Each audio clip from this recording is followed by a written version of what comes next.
What's going on, y'all? So listen. What's going on, y'all? So we are back again for another episode review of the Real Housewives of Atlanta. Um, let's keep the party going. First of all, let me just say this. I just want to say happy Mother's Day to everybody out there. I know it's a lot of mothers that watch me. Happy Mother's Day to those who unfortunately do not have their mother in their life for whatever reason. Sending you extra love, extra hugs, extra just greatness. I hope you had a good day. I know that this day is probably hard for a lot of people, but just know that you got people here for you, okay? I honestly celebrated my first Mother's Day today. Well, actually, it was yesterday, but I'll talk about that later because if y'all know me, my mama grew up Jehovah's Witness, and so they don't celebrate holidays or whatever. So the way that we get around celebrating holidays without celebrating holidays technically is not doing it on the actual date. So I got her a little something, and it went well, and I just felt so good about it. She was like, "Oh my God, this is the first time in a long time I gave you a kiss and everything," and bitch, I left in tears. Okay, anyway, moving on. Y'all know I can be sentimental sometimes. I can't. I hope y'all enjoyed y'all day too. Made y'all mothers feel great. I make my mother feel great every time, but hey, it is what it is. We are back for Real Housewives of Atlanta, season 14, episode 2. All aboard the Gaslight Express. Let's just get into it, all right? So, we start off with Sonya. Now, bitch, I was sitting here like, this what we talking about? I said, what? This how we started the episode off? Okay, now, Sonya, I love you, but what's going on? Girl, mama just came back from Jamaica, okay? Oh, I say it like that. Mother just came back from Jamaica, okay? She done brought some beef patties for everybody. Everybody got their own boxes or whatever. They get into a whole argument. Sonya, her sister, and the mama over who gonna get what beef patty after what beef patty box. I said, oh, them beef patties. Now, don't judge me. I know about Jamaican beef patties. I know about beef patties in general, but I have never had one. And I want to have one. Bitch, I gotta expand my horizons, okay? I'm just, when it comes to my palate, it's dull. It's lame as hell. It's childish. It really is, okay? I want to expand my cultural shit, you know what I'm saying? But hey, it is what it is. Y'all say that should be busting. So, they fighting about it. And we get to see, like I said, her sister is there. We already knew that Sonya's mama and daddy was living there in Atlanta with her. But come to find out, it's now motherfuckers up in that goddamn house. I said, what? I said, come again. 9 people. Now, Sonya. Oh, hold on. I need to see. I need you to do a tour. I need you to do a tour of the house because, baby, I need to see how big this shit is. Cause y'all can't be up in no big old house or no regular house and just be all up on each other. It's her mama, her daddy, her sister husband, their 2 kids, plus Sonya, her husband, and their son. 9 motherfucking people. I said 3 kids and 6 adults. Ain't nobody got time for that. All right, and they're all boys. I said, oh Lord, child, a mess. They get into it about these damn beef patties. We find out that her sister is her hairstylist. Basically, she's trying to get everybody to move down there. So she wants them to stay at her house for the next year, to see if they feel like, or they getting the feel of moving down there and wanting to stay in Atlanta with her. And that's where another part of the argument started because, Sonya asked her sister how she's feeling about it so far. And, she's saying, she got to get used to it or whatever. Next thing you know, mama interject and the mama and the daughter get into it. Now, let me just say this. Sonya and her sister look like twins. The only difference is Sonya's sister is a little smaller and a little thicker than Sonya, okay? But they both look literally like slightly different versions of the mama, okay? Beautiful women, I will say that. I said, all right, so this is what we talking about? Okay, moving right along, Sonya. We gotta give us something else. Give us something else. I'm gonna hold off on judgment because this is just the second episode. You know what I'm saying? We still getting reacquainted, bitch. It is hot up in here. I gotta go turn the air on. But anyway, moving on from that, we get to Sheree, bitch.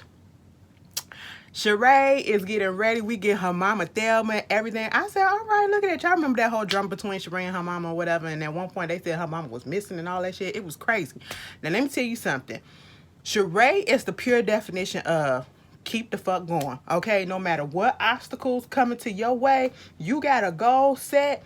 Keep on going till you get that goal. No matter who you got to scam, no matter who you got to hustle to get the money from, keep it going because, baby, when I say she got Chateau Sheree up, I don't care how long it takes, bitch. It took some years, okay? It took some years and some lies, and she got that shit up, and you cannot hate and say that that shit does not look good. That house look beautiful as hell, okay?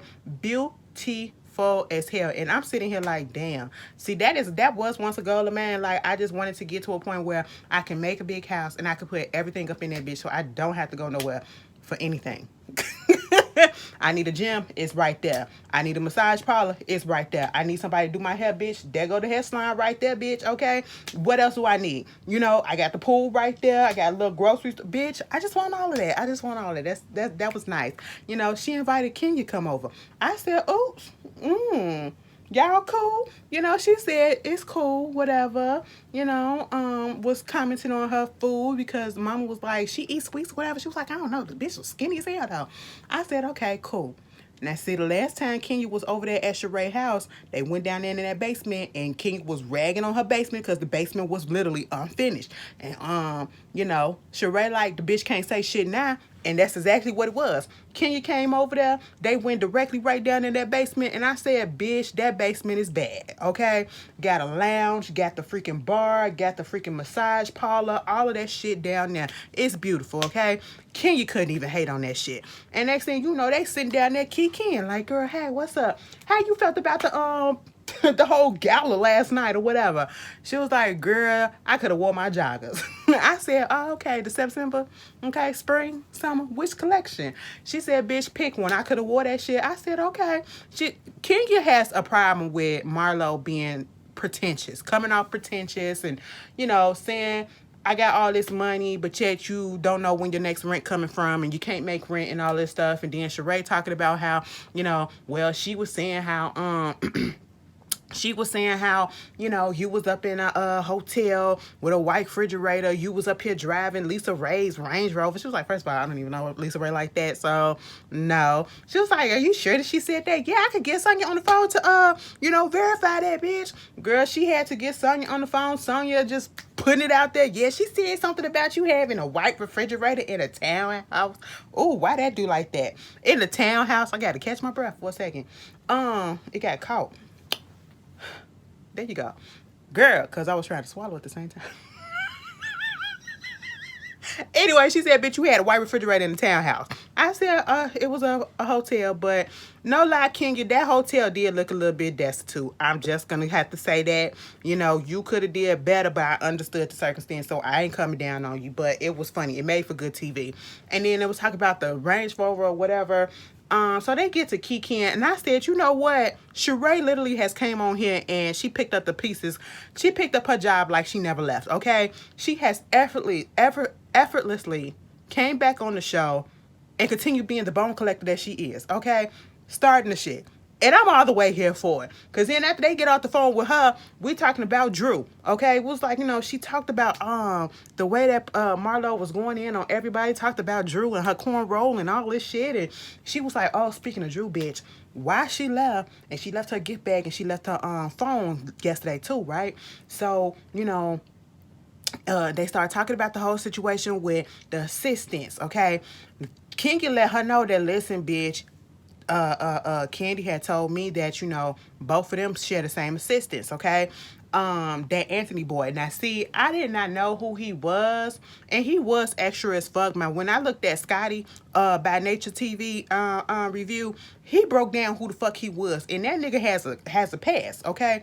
He's messy as hell. He's the type of messy gay that I cannot stand, okay? The ones that I talk about that I really cannot stand, you know, he's very fucking messy, and he's been on these, like, web shows and all this stuff, whatever, just being messy as hell.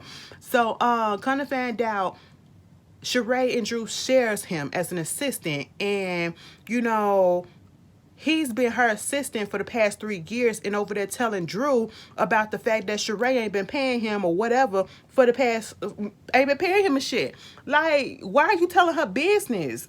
See, this ain't gonna work. This ain't gonna work. So, Miss Sheree had to clear it up. She said, listen, Anthony works for me every so often, not like on a everyday regular basis, like he's always up in my house or whatever every day. No, It's when I need something done, I might call him to help me out here and there. Other than that, that's all that it is. And I said, well, still, you need to take care of that situation because there's no reason why that messy bitch should be going over there talking about your business to another client. Okay? And now that he knows that y'all cool, I'm pretty sure that he know that y'all got some dealings with each other. So, like, that's just really foul. That's really messy.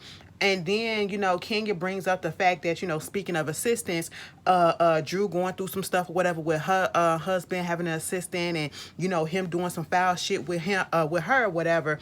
And Sheree said at the end of the day, she needs to be focused on her husband and her household instead of focusing on me.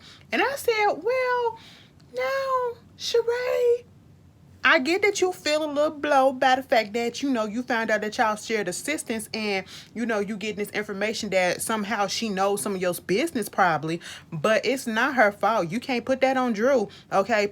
Be pissed off at Anthony. Drew didn't do nothing wrong in this situation unless she's spreading it, okay? Unless she's spreading your business, she didn't do anything wrong in this situation. But yeah, y'all should eventually have a little sit down talk or whatever. Moving on from that, speaking of goddamn Drew, I'm gonna need Drew to wake the fuck up, okay? Drew, you cannot be this dumb. You cannot be this naive. Like, you literally got yourself on this TV for the second year in a row, or I should say second season in a row or whatever, and you have yourself looking dumb as hell. All right, you have yourself looking like I'm just gonna put up with whatever it is that anybody gives me, especially my husband, okay? And I just don't understand it. And no way in hell I'm finna get on TV and let a motherfucker make a fool out of me right off the goddamn bat, okay? Like, how long have they been together for her to just put up with this shit? And Ralph, I know a manipulative motherfucker because I can do the same thing. That's how come I know. Like, I get it. I get it.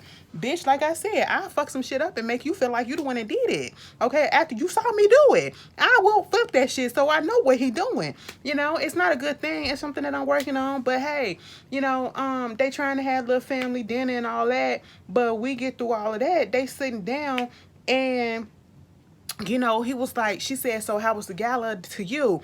He said it was cool or whatever. I've spent most of my time talking to Todd. It's cool to actually be with somebody that actually, like minds and have a sense about them or whatever. The way he said that, it's almost as if it sounded like, the women were stupid or, people intelligence is just a little bit less than his or whatever. I said, stop that shit, Ralph. Okay, you rolling into a territory that you don't need to roll into and you ain't gonna be able to get your ass out of it. Okay. But then,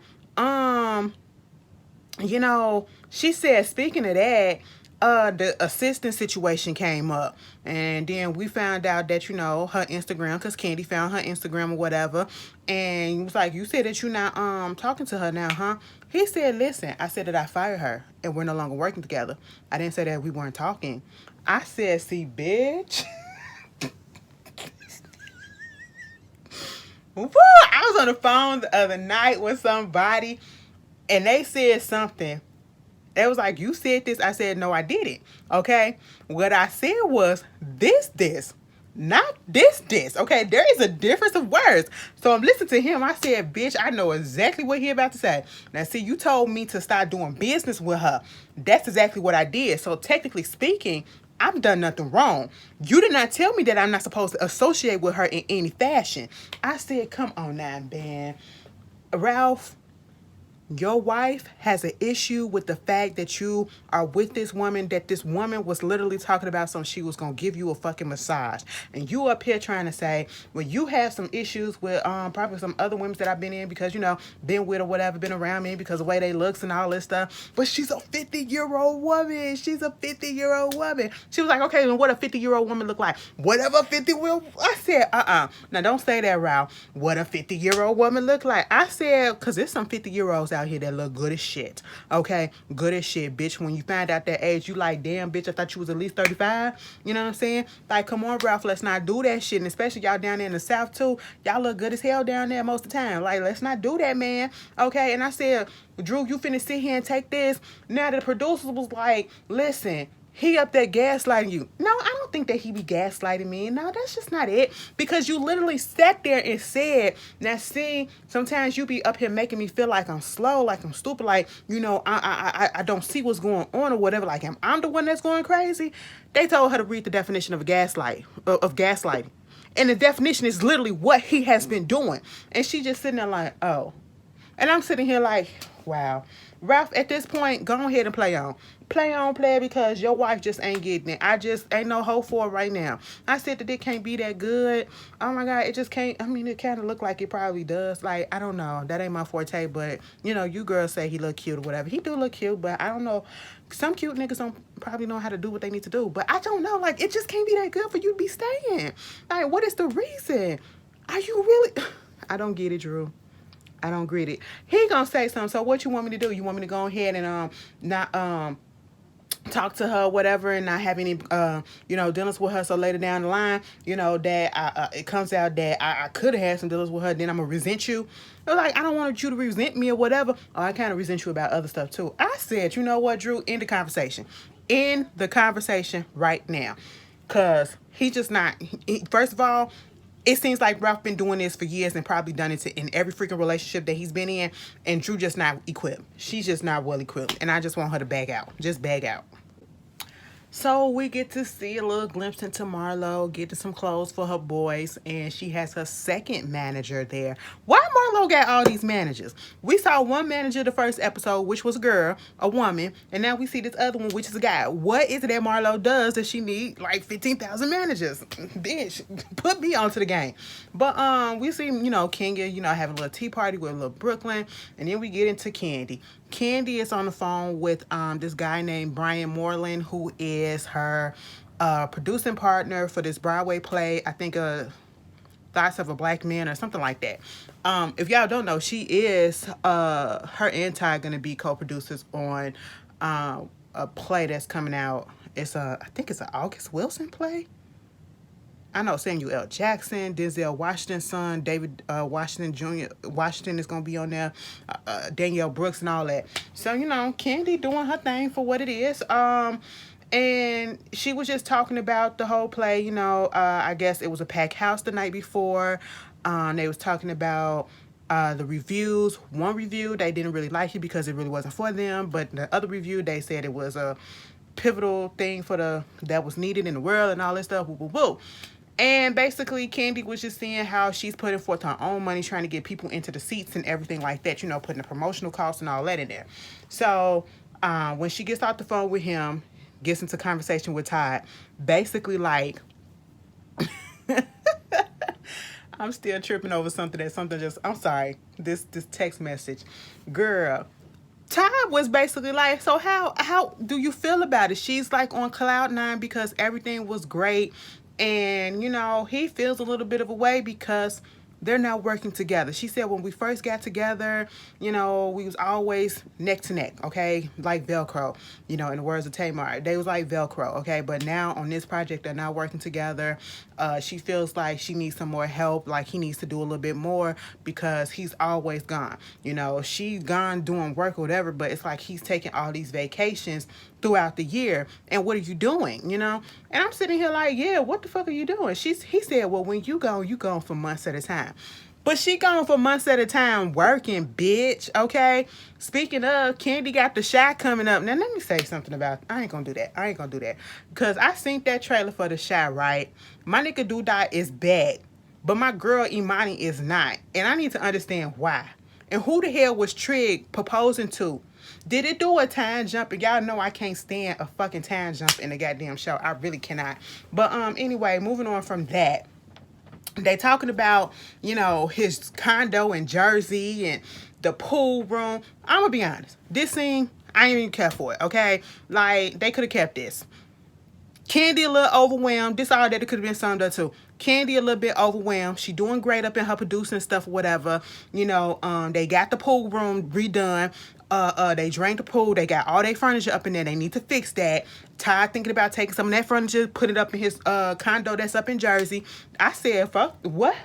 You got a whole ass condo for yourself up in Jersey? What's going on? And then Candy already said you be taking all these vacations throughout the year. What's going on with that? He said, listen, It was a condo that me and my ex had got together, and we didn't work out. She didn't want to refinance it. She didn't want to take me off of it, so therefore I had to pay for the whole condo. So now the condo is mine and it could be ours. And she was like, "No, bitch, I don't want to share no condo that you share with another bitch." He said, "Listen, when we first got together, you was already up in the goddamn house that probably had every time Dick and Harry up in there. And I know, bitch, you ain't flipped a mattress." I said, "Wait a minute, Todd. Little man, you got to calm down." That was funny to me, though, because that's basically what he was saying. But I was just like, okay.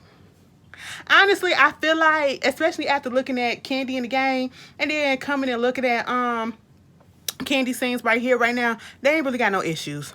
I don't know if it's going to be real issues, but compared to what everybody else is going through, Candy and Ty ain't got no real issues. I'm just going to put that out there.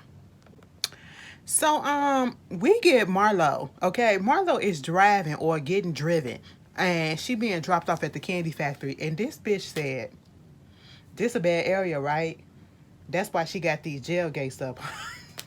Now, see, Marlo, this what people be talking about, your pretentious ass, okay? But, she look good. I said, "Girl, where you going after this? You just going up to the candy factory. Why you dressed all up?" But, Candy was up in there doing a Halloween photo shoot. She was playing a little Wicked Witch or whatever, and they was sitting down having a little conversation about how the gala looked and how everything was going. And we get to talking about her nephews and how Candy was applauding her for how they looked when they was at the gala, dressed up in suits and stuff like that. And Marlo is just talking about the different things that she has to go through, being the fact that she is now in charge of these kids, okay, these teenage boys. Is she spoiling them too much? She said, "I just literally brought him, one of her nephews, a $12,000 or $1,200 suit for homecoming." It's like, did I really need to do that? And Candy had to interject and was like, this was one of the things that was being talked about in her play, Thoughts of a Colored Man. Why is it that when we talk about the Black experience, we always talk about it, or people equate it to having to struggle? And I see this conversation that happens all the time on Twitter, and it's like there are multiple different Black experiences. Everybody does not have the same experience, and to be Black does not mean that you have to struggle, okay? That's part of somebody else's experience as a Black person, but not all Black people struggle. You know what I'm saying? And she was like, you can instill good values in your kids. You can instill work ethic in your kids, and they can still be having good stuff. You got the kids that they go to school with rolling up in Mercedes, so how come they can't roll up in something nice? Or how come they can't wear expensive stuff if that's what you want to do? You don't have to downgrade them because they're Black. If they're Black and you can afford it and you want to put that out there, put it out there. And I absolutely see nothing wrong with that, all right? So that was a good talk that they had. And then she said, "You know what, but, I talk about this village, she got life insurance." Of course, they were talking about the situation at the party when they were saying, she said, "Listen, bitch, everybody had something to say, but the only thing that I was saying was, where you get your money from." And that's the shit that I've been seeing since day one, okay? She said, "Listen, tell them I was working at Magic City on the weekends or whatever. My name is Ginger, and I make sure that Uncle Sam gets his cut," okay? She was being funny with it. But we find out the situation between Marlo and Candy and why it's been up and down. It's been up and down because Marlo started talking about, she needs a village, but yet I want my kids to be around people that's gonna, be a positive effect on them. And you don't invite us over. You don't invite them over, whatever. And she was like, "Well," Candy said, "you have to be the same way to me. We have to have the same solid friendship that you want your kids to have, okay? Because we're not there yet. We're okay, but we're not there yet." Because they've always had this up and down relationship ever since she first got on the show. And Candy said Marlo used to date her god brother back in the day, but then when she got on the show, she started to switch up around the girls. And we saw the clip of, her talking about Candy basically was a sugar mama and everything. And, we saw the up and down in their relationship. And as we see now, that's been being portrayed out there on social media before the season even came out, they're not really cool right now. You know what I'm saying? So she's working on that. You know what I'm saying? Like, if you want us to be cool, you gotta put forth that effort. We both gotta put forth that effort. And, you want the kids to come over. You talking about we don't invite them over. You don't invite us over. She was like, well, you can come over tonight. Candy said, let me go take this makeup off. She didn't say, okay. She just said, let me go take this shit off. Let me exit this conversation. So after that, we get this whole little scene with Drew, her assistant, a trainer, and Ralph. They're doing Drop It with Drew. She calls Sonya. They're having a little conversation. Ralph told her to, clear her schedule because he got some shit planned or whatever. Then Ralph meets up with Ross, Aaron, and Todd. I said, ooh, that go Aaron, But listen, Sonya, I just might steal your man, okay? I just might go a little straight for him, okay? Because that man is But anyway, they sit down there talking it up. We find out that, Aaron is 39. Ralph said he was 39. Then he took it back and he said, no, bitch, I'm 38. We found out that, what's his name? Todd is 48. I said, damn, Todd, you 48. He look good for 48. Because I would have never known. But it makes sense. And so they get to talking about, the kids that they have and, because Aaron wants another kid and how that's going to affect the situation and, Candy being a person that works a lot as well and how that is. And I'm just sitting here like, more power to you because, when you older in age, having another kid, that's just a lot. That's just a lot, I feel like. But you got to be mentally there. So I do like the fact that they are sitting down, the guys get together, they having a little conversation. Todd told them, listen, I'm about to go. I had to schedule a colonoscopy. Y'all need to do that too, okay? Y'all get your fathers to do that and everything, But yeah, that was a cute little scene with the guys. So while the guys was sitting there, Todd brought up the whole situation that, listen, my wife was talking about this so-called assistant situation. Ross said, listen, my wife said some shit too about it. He was like, what happened was, it's hard to get a masseuse out here in Atlanta, everybody up in Atlanta got big asses, you know what I'm saying? And so it's like, I could have did it myself, but I just went on ahead and said, I'm a guy, you know what I'm saying? You was like, I didn't say I'm a man, ha ha ha. I said I'm a guy. I said, listen, I need him to shut up. I need him to shut up. Even Todd was like, okay, here come the bullshit. Because listen, it's all shit, all right? When he got up in that confessional trying to explain, I said, girl, what are you talking about, sir? What are you talking about? Stay on topic. You put like 15 different subjects in that damn explanation, okay? And he has changed his story like 5 times, his version of what happened in his text message, okay? And I'm just over it. Moving on from there, we get this little cute scene, I mean adorable scene where Marlo getting ready for her nephew's homecoming. Now I just asked why she need 2 assistants, or I should say 2 managers. Come to find out, Ty and Justin, they're a husband and wife managing team. So that's it, and it's a good thing that he is there because he is like a father figure or a male figure, positive male role model in the kids' lives, okay? Marlo was saying how one of the little boys, I'm pretty sure it was the young one, William, he was going through the change, okay? Some things was moving around down there, and she was like, I can't help you with that. Justin, get on the phone, talk to him, okay? So that was good that she had somebody in her life, in their life to, talk to him about that, get him through that stuff, and talking about the way that, you're supposed to be with a woman, or I should say be with the girl, because they're kids, and how to dance with them and all that. And then, Marlo talked about her upbringing. So I understand the reason why Marlo does the things that she does for the most part. And, she's so much about money and flaunting it because she didn't have it. She grew up in the project. She grew up in the foster care system. She grew up with a mother that was on drugs. And, so now she's just trying to, it's like she's making up for what she think that she should have had better when she was younger. I enjoyed the scene. I really did. The kids make the scenes, Marlo scenes for me. Seeing her in a different light. Then we get Drew, girl, Ralph about to surprise her on a little date. Had some, makeup people come, some clothing styling come, dress her up and do her hair and, the third assistant. I said, Now, Drew, you of all people, what the fuck do you need 3 assistants for? But okay, okay, you know. And she gets there, oh my God, I ain't never been here.